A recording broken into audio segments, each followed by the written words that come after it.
We hope you're having a great week. This week, we are joined by Brandy Brimhall, who is the COO of Practice Inc. And just as a reminder for many of you, Practice Inc. is a wholly owned subsidiary of the Illinois Chiropractic Society and provides a number of services, but primarily billing services for doctors who want to outsource their billing and hire experts that are incredibly good at what they do.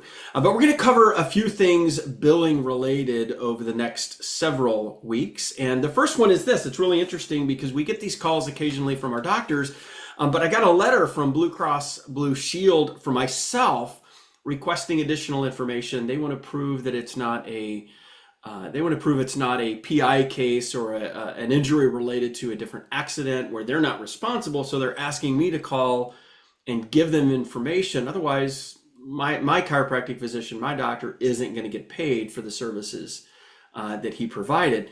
What do you see in this regard, Brandy, when you're handling the billing?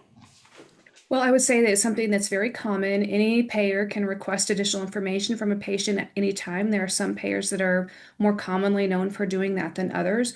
So the first thing is read your EOBs and read the glossary on the bottom or the reverse side of them, because it will tell you if the charges aren't being paid at this time because information has been requested from the patient but not yet received. And that's specifically what that reason code says. So in that event, when those come across your desk in your office, a good next step wouldn't be to just assume that the patient has gotten their mail, opened their mail, and proactively executed.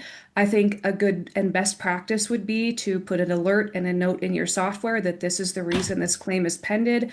Contact your patient and let them know that their claim is currently being held for reimbursement or coverage until they contact their payer and resolve whatever questions that the payer has. So they need to do that, or their claim isn't going to be processed for coverage and reimbursements. Yeah, because what can happen, and I understand the system and I understand the penalties if I don't send in the paperwork, but patients don't always get it, right? They don't, there's not necessarily an alignment. They may get it and think, well, that is ridiculous. Of course it's not related to a car accident. You should know that.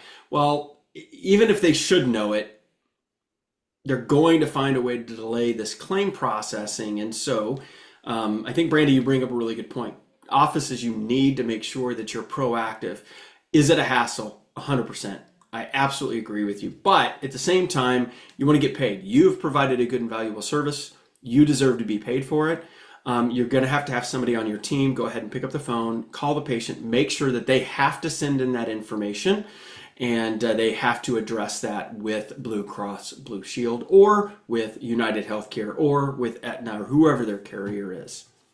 Yep, absolutely. We have to assume either the patients maybe will say they didn't get it, maybe they don't open their mail and didn't read it, maybe they looked at it and thought, oh, the clinic will handle this, there's nothing I need to do. So assume they're not going to be proactive unless you prompt them to, and you want to get paid. So take that proactive approach on the clinic side. Yeah. So be proactive. Give the patient a call. That's super important. And the more information you can provide them, if you have the phone number, if that's included, whatever you've got, whatever information you have, give it to the patient. Make it as easy as possible on them to go ahead and make that call. We hope this information helps you out, and we'll catch you next week.